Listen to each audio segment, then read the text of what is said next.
QuickBooks Pro Plus Desktop 2022 check form. Get ready because we bookkeeping pros are moving up the hilltop with QuickBooks Pro Desktop 2022. Here we are in our free QuickBooks sample file, Sample Rock Castle Construction, going through our setup process, including the view drop-down up top, going to the Open Windows list. Here is our Open Windows. Nothing currently open. We're going to go to the Company tab and then open up the Home page. Company drop-down home page. Let's maximize that into the gray area. Then opening up the major financial statements, reports drop-down, company and financial. We're going to go down to the the balance sheet standard, the primary report, one of the two primary financial statements. Then we're going to go up top to the reports again. We're going to go to the company and financial, take a look at the profit and loss standard within the P&L, profit and loss, otherwise known as the income statement, changing the date range from January to December. There we have it. Here are our three open items. Let's go back into the home page now. In prior presentations, we've been walking through the vendor section, vendors representing things that we're going to be paying for, goods and services, typically either through a bill going through accounts payable, which we pay at a later time, or directly paying them with a check or some kind of electronic transfer that's going to be going directly out of our checking account or possibly with a credit card. At this point in time, then, we want to look at that option of just writing the check or a decrease directly from the checking account. To do that, the major form is going to be the write check forms down here. It's not in the vendor section, although you can kind of think about it as something that would be related to the vendor section, because most of the time when we write a check, we're writing for a good or service, such as the utility bill, phone bill, or for purchasing inventory, same kind of things that we would be doing when we enter a bill. Why then, you might ask, is it down here in the banking section as opposed to the vendor section? One reason could be that QuickBooks sees the writing checks as something that could be something that wouldn't be related to a vendor, meaning we could write a check in essence to ourselves, taking the money out of our business account and giving ourselves like a draw going into our personal account, in which case it's not really a vendor activity. So it could be a broader type of form in some instances, even though most of the time it will be a vendor related form, in that we're typically paying some type of vendor. So when you write the check, note that the check form is the form that means that you're going to be decreasing the checking account. So when we see a check here in terms of the data input form, it basically means that you're going to be decreasing the checking account. If we go into the check form, then take a look at the layout of it. It's going to look a lot like the bill that we looked at, except up top, we don't have that bill up top, but instead the drop down for the account, which will typically be the checking account.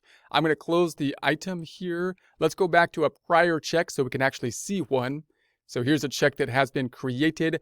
Now I'm going to go through the ribbon up top, even though it's basically the same format of the ribbon. Most of the time, you're going to go directly into the data input and start filling out the check.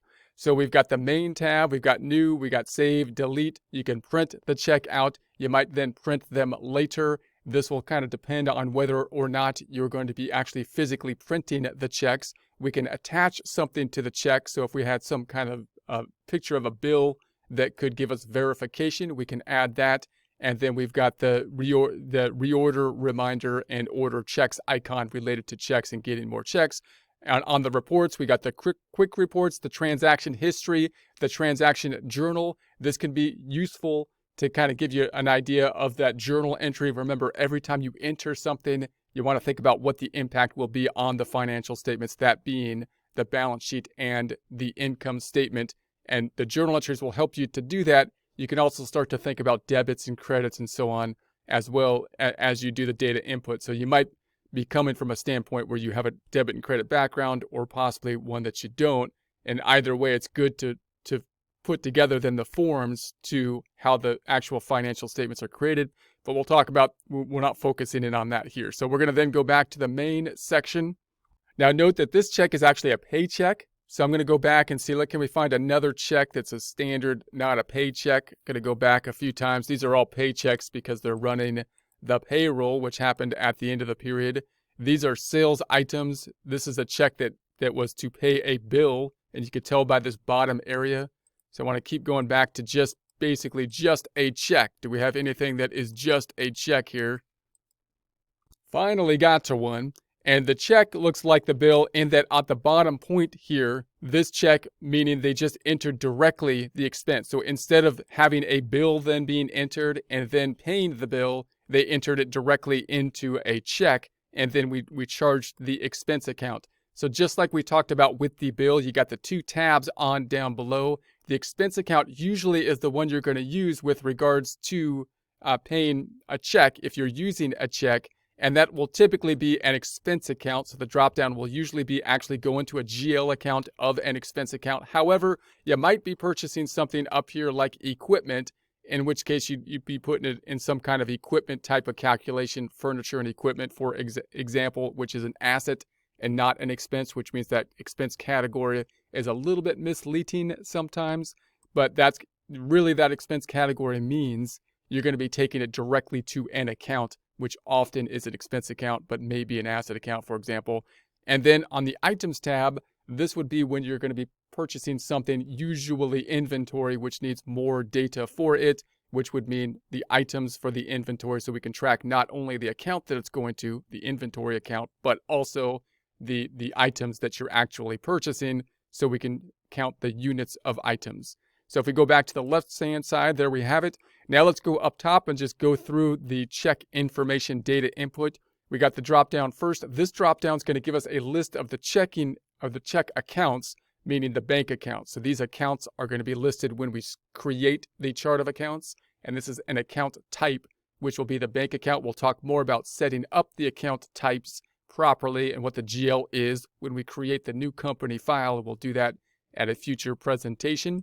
And then we've got the check number. This will populate automatically because the check number needs to basically tie out to the actual check. Note that we could use the check form even if we're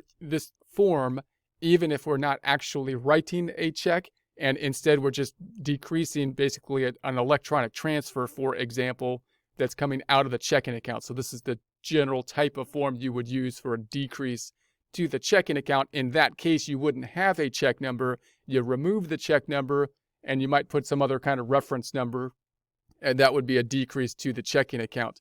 The check number will populate basically automatically. If you are actually using physical checks, then you're going to want to order the checks if you're going to print them out within QuickBooks, and basically then you could take the ordered checks that you have ordered. They will have pre-numbers on them. You want to tie out your numbers in QuickBooks to the pre-numbered ordered checks, and that gives you a double check that your checks are properly. It's an internal control to see that no one lost the checks or stole the checks and so on. So then we have the date that's going to be 12/15/23. We've got the vendor that we're going to pay, and that's going to be in our vendor list. We could add a new vendor as we do this. So note that you don't have to go into the vendor section adding a vendor before you do the data input of a check or a bill. You can add the vendor as you go. You've got the dollar amount. The address will populate based on the vendor information that we will enter. And then we got the check memo. If you have any memo that would give added information, you can add the memo. Then we select the expense account, the amount. And then over here, we've got customer information. This will be related to job kind of information, so we won't get into that now. We do have a course that focuses in on a job cost system, which is kind of a specialized area.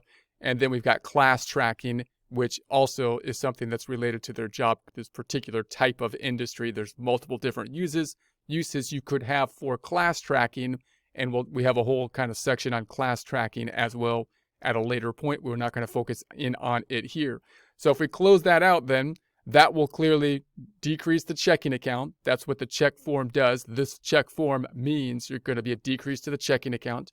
So if I go up top to this icon, we can then go to the balance sheet. If we go to the balance sheet and we just double click and zoom into the activity in the checking account, we can then see the activity here.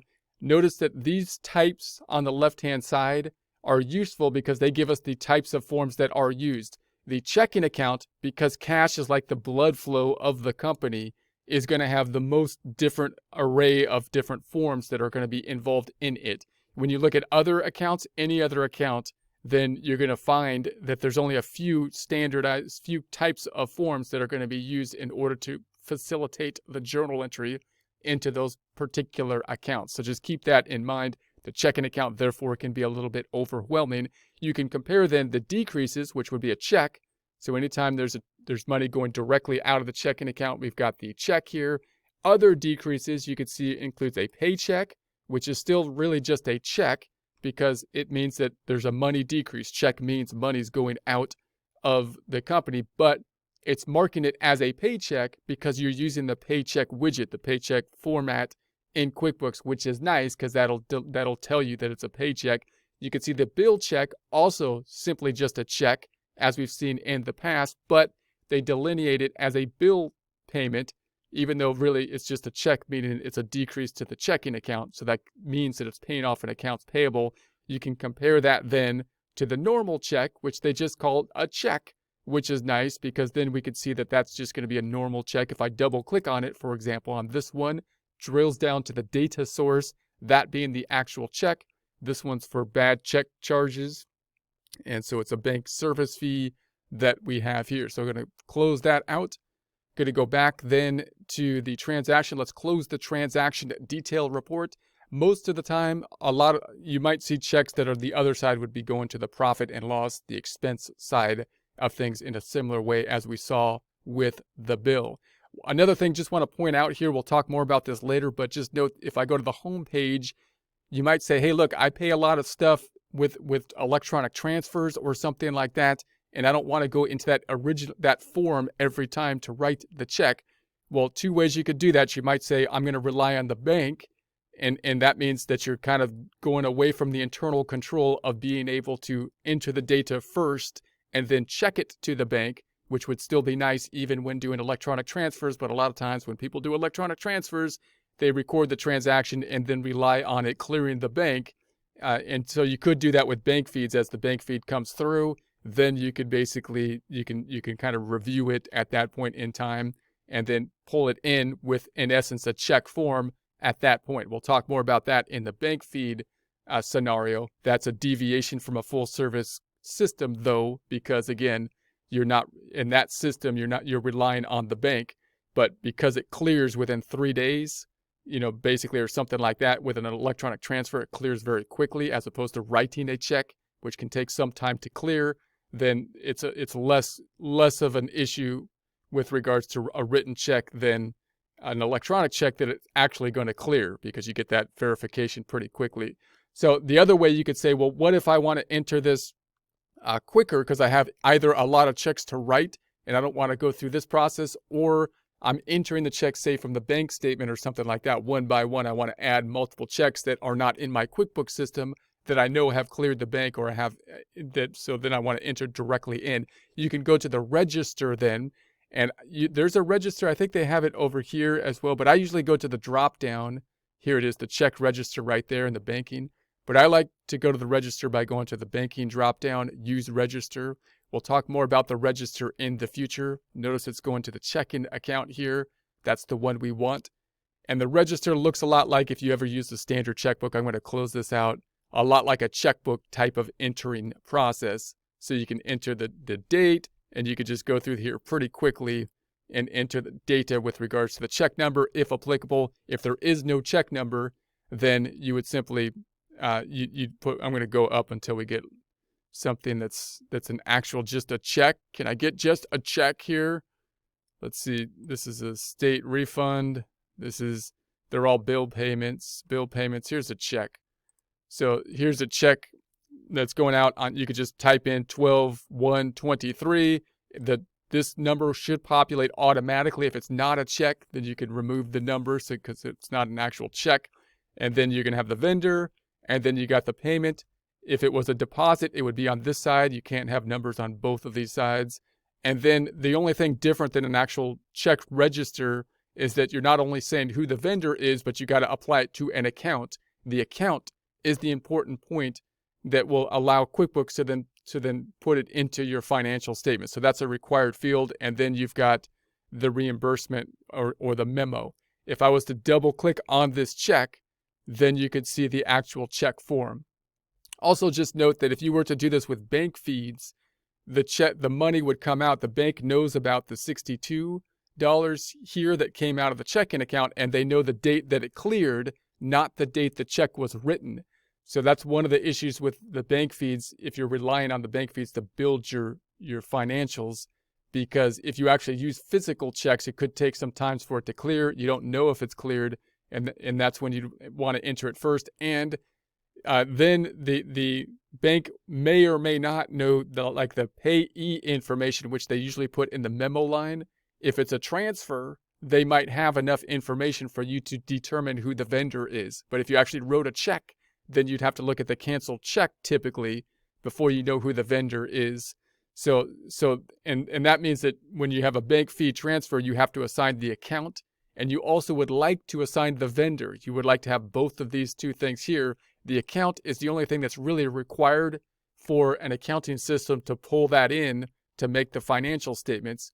But if you do not choose a vendor, if you leave the vendor blank and you are still able to record this, then you're not going to get that added level of detail within the vendor register. If I go back on over here, go into the vendor dropdown, the vendor center. If you wanted to go back at a future time and search your information by who you paid, then you would like to have the vendor information, of course, to be able to do that. So just make sure when you're using like bank feeds or when you're doing the data input, you want both the vendor and you want the account. You won't be able to record it without the account, but you may be able to record it sometimes without a proper vendor. And that will, if you do that, then you'll still get the financial statements, but you won't be able to have as much detail kind of building your information by vendor.